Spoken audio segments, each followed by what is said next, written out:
welcome back to another Story Saturday on 11/11.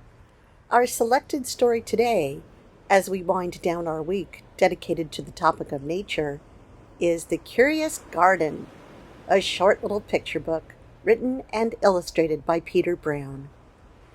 The New York Times describes the short book this way: echoing the themes of The Secret Garden, it is an ecological fable, a whimsical tale celebrating perseverance and creativity, and a rousing paean encouraging every small person and every big person that they too can nurture their patch of earth into their very own vision of Eden.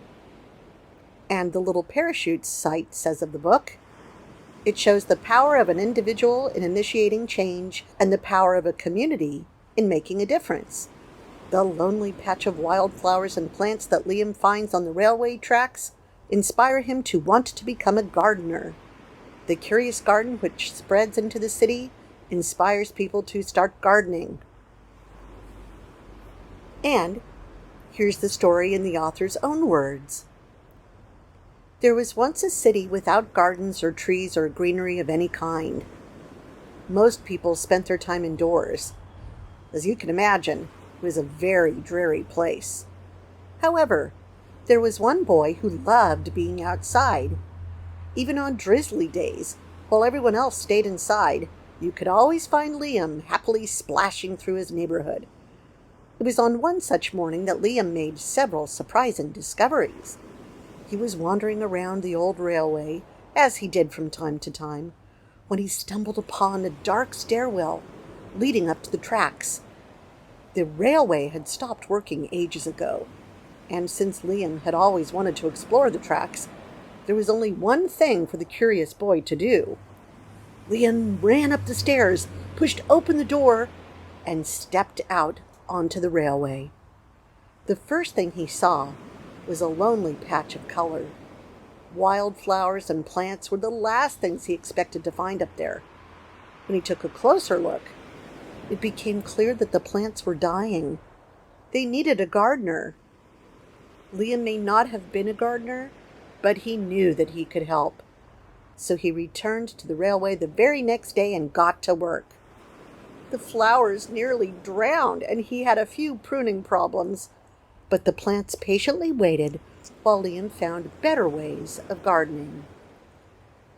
As the weeks rolled by, Liam began to feel like a real gardener, and the plants began to feel like a real garden.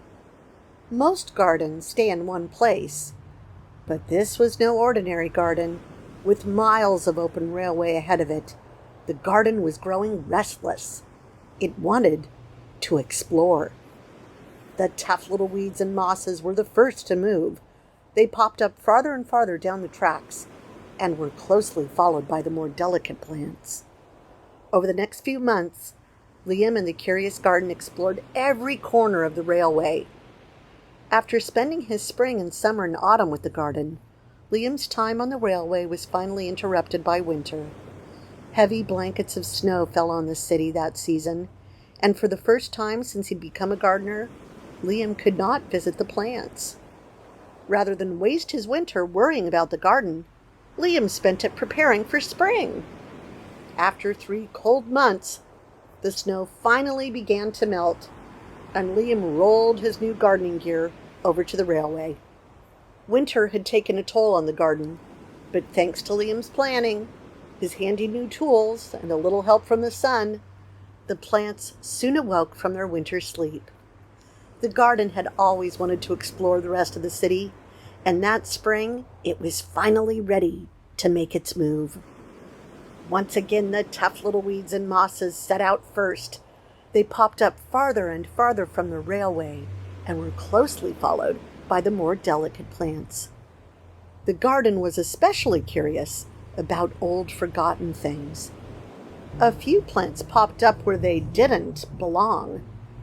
Others mysteriously popped up all at once. But the most surprising things that popped up were the new gardeners. Many years later, the entire city had blossomed.